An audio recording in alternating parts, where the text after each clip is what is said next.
भगवतो अरहतो सम्मा सम्बुद्धस्स नमो तस्स भगवतो अरहतो सम्मा सम्बुद्धस्स नमो तस्स भगवतो अरहतो सम्मा सम्बुद्धस्स बुद्धं शरणं गच्छामि धम्मं शरणं गच्छामि संघं शरणं गच्छामि द्वितीयंपि बुद्धं शरणं। नमो बुद्धाय, जय भीम। आज जिस कार्यक्रम का नियोजन किया गया है वो भदंत शासन रश्मि महाथेरो जो ऑल इंडिया भिक्षु संघ के महामंत्री थे, मतलब महासचिव थे, उनका शताब्दी साल है। और जो भदंत संघानंद जी महास्थवीर, इनके जो उपसंपदा का जो डे है वो आज ही के दिन उनकी उपसंपदा हुई थी, भिक्षु जीवन की शुरुआत हुई थी। इस प्रकार जो क्लब करके इस मीटिंग का आयोजन किया गया है, जो महाराष्ट्र भिक्षु संघ के अंतर्गत यहाँ मीटिंग का आयोजन किया गया है। यहाँ जो भी उपासक एवं उपासिका है, इन्होंने जो मदद की है संगदान के लिए, तो उनके दान के अनुमोदन पर उन्होंने जो भी पुण्य अर्जित किया है वो पुण्य उनके सुख शांति एवं उनकी प्रगति और दुख मुक्ति का हेतु हो। उद्देश्य यही था कि वर्षवास खत्म जैसे ही होता है तो हम लोगों ने ये सोचकर मीटिंग लगाई कि वर्षवास में तो लोग आते हैं, धम्म प्रवचन वगैरह होते हैं, खाना वगैरह खाते हैं तो और चले जाते हैं। हमने सोचा कि क्यों ना हम मीटिंग का आयोजन किया जाए, क्यों वही खर्चा लगने वाला था, तो वही खर्चे में अगर मीटिंग का नियोजन होता है तो इसी उपलक्ष्य में हमने इस मीटिंग का नियोजन किया गया है। मीटिंग का उद्देश्य ये है कि जो भिक्षु लोग हैं,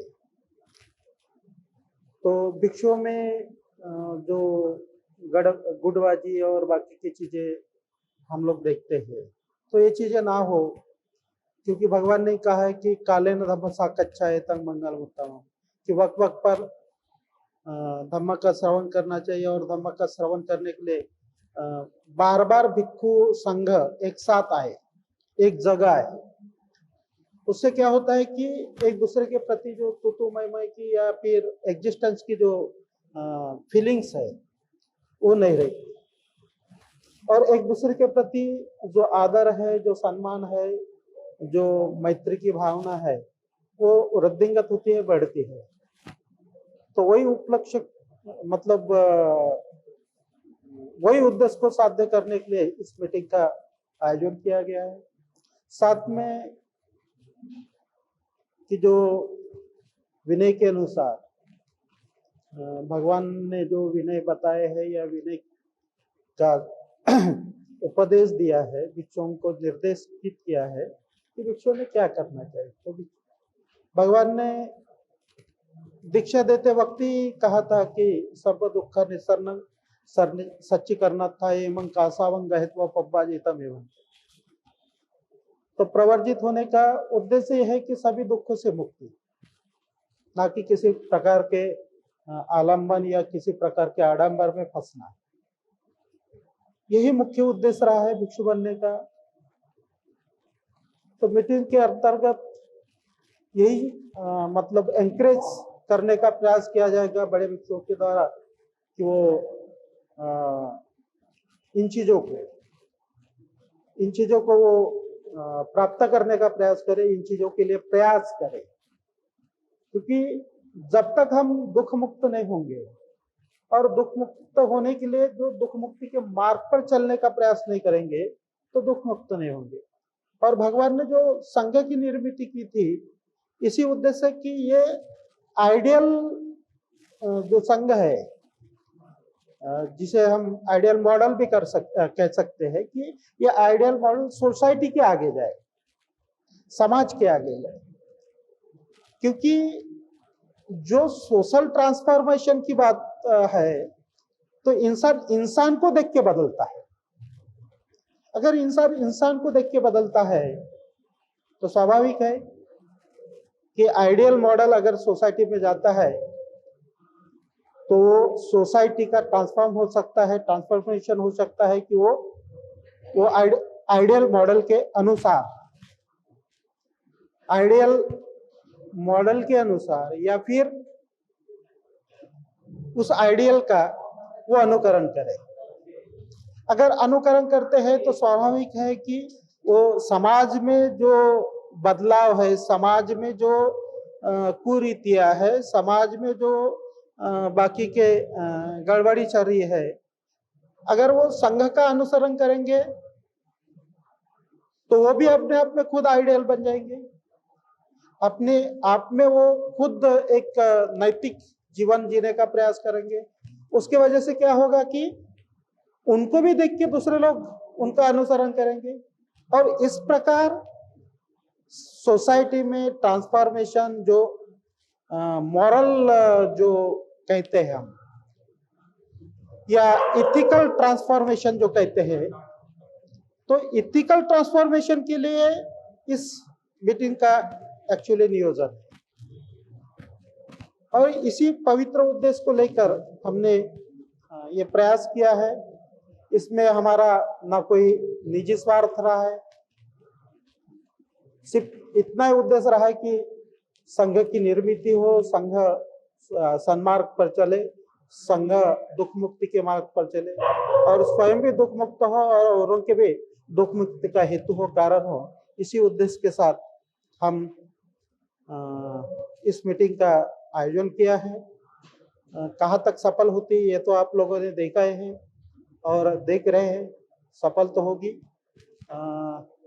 इन्हीं पवित्र मंगल कामनाओं के साथ हम आप सभी के भावी मंगल की कामना करते हुए जो भी आपने आज पुण्य अर्जित किया है और पास्ट में भी जो पुण्य अर्जित किया है, इन फ्यूचर जो भी पुण्य अर्जित किया है, ये सभी पुण्य आपके सुख, शांति,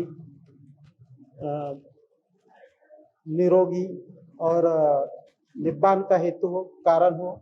इन्हीं मंगल कामनाओं के साथ अपनी वाणी को विराम देते हैं। भवतु सर्व मंगलम, भवतु सर्व मंगलम, भवतु सर्व मंगलम।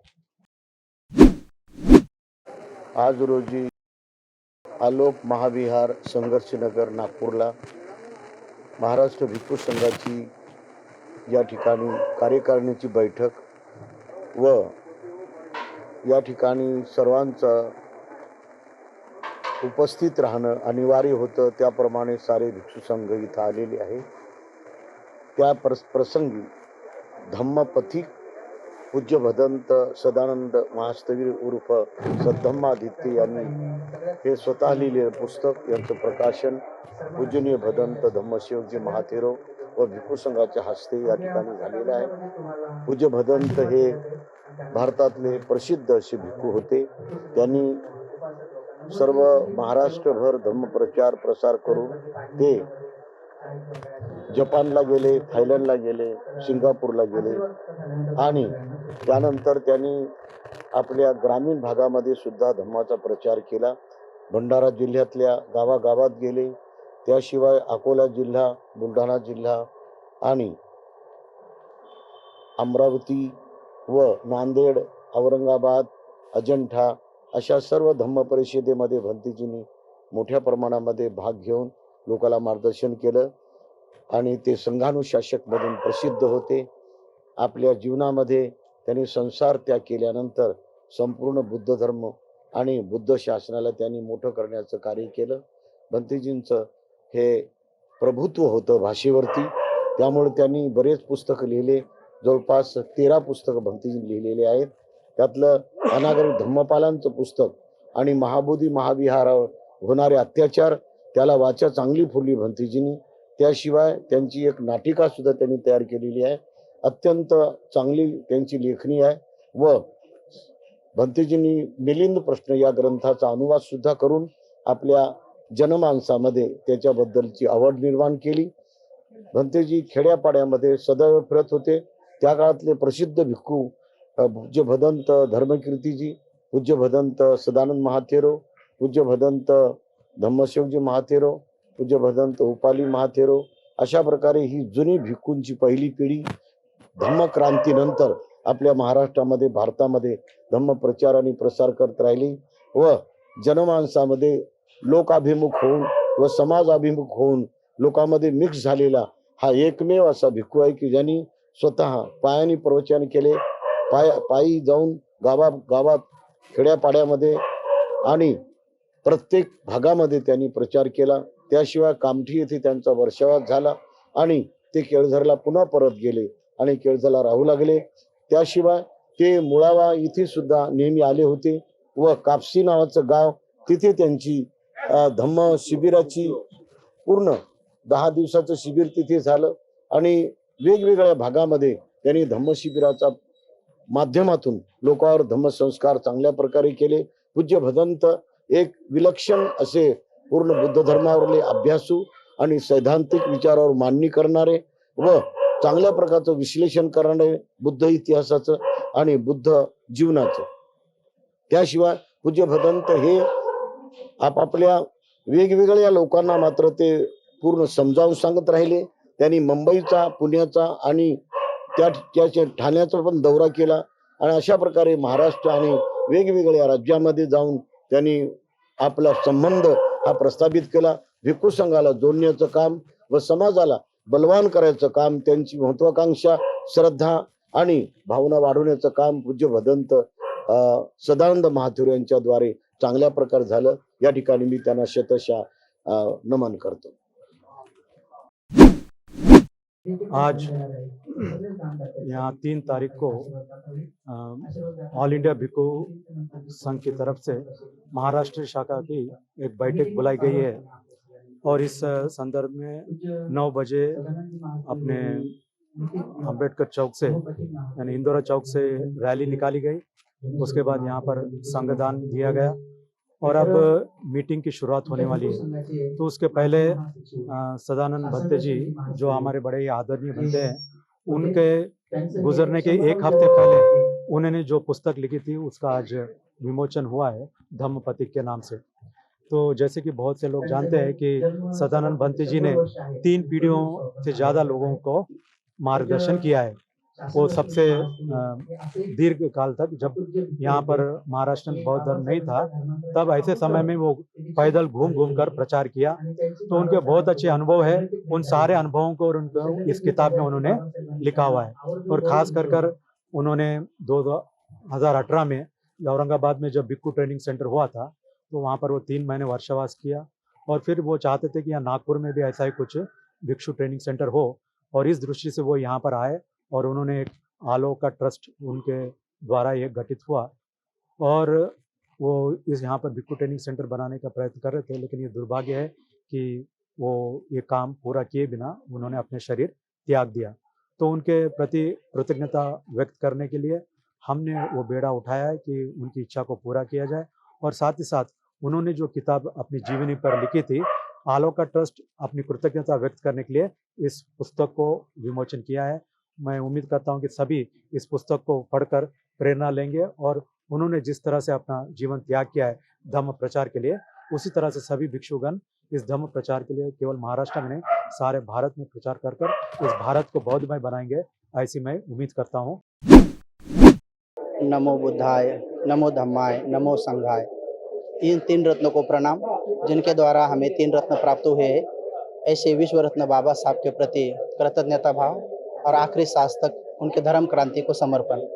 आज ये नागपुर में आलोका महाविहार में महाराष्ट्र भिक्षु संघ की जो मीटिंग आयोजित की हुई है, इसका मुख्य उद्देश्य है कि महाराष्ट्र भिक्षु संगठित हुआ है तो अलग अलग स्टेटों में भी, अलग अलग राज्यों में भी और अलग अलग विभागों में भी संगठन बनाए रखे।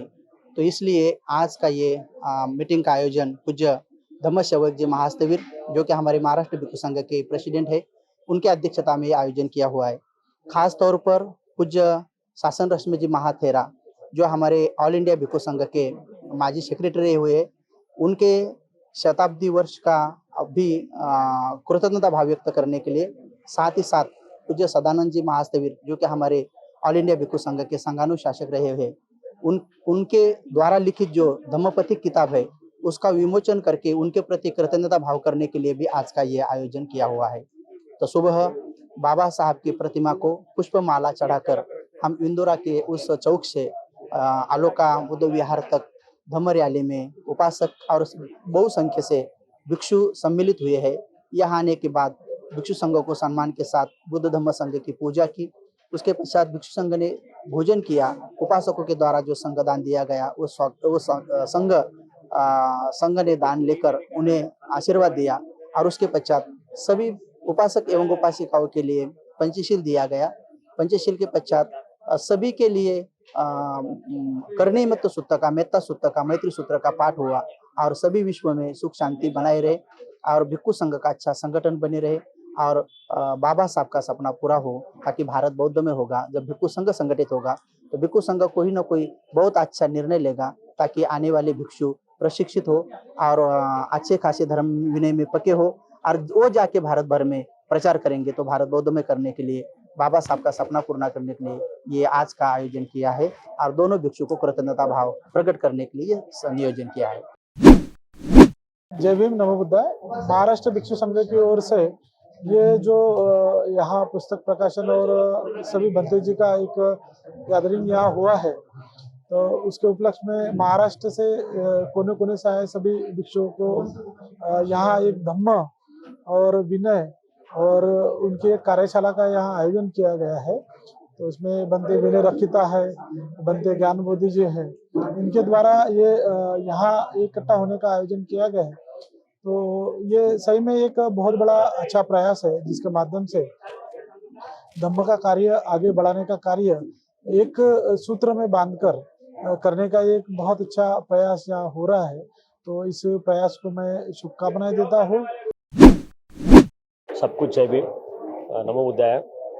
आज हम लोगों ने अपना वदंता सदानंद महाथेरो पंत जी का आज पुस्तक का अनावरण हो रहा है। आज धम्म रैली भी निकला था हम लोगों ने इंदिरा चौक से अपना जो संगाराम बुद्ध विहार तक। जो आज एक अच्छे दिन है, क्योंकि संघ का मीटिंग भी है, जो संघ का जो नया संगठन भी हो रहा है। अच्छी बात है, क्योंकि बुद्ध काल में भी संघ का हुआ था। वो जो संघ है ना, हमको पालता है, हमारा काम है संघ को पालना है। ये जो आज जो संघ का मीटिंग जो चालू है, जो निर्णय लेता है, हम उपासक लोग भी उसको फॉलो करना पड़ता है और जो अमल भी करना पड़ता है। सबको जय भीम, नमो बुद्धाय। जैसा कि आज भिक्षु संघ की महाबैठक होने जा रही है, इसमें पुस्तक का विमोचन भी हुआ है।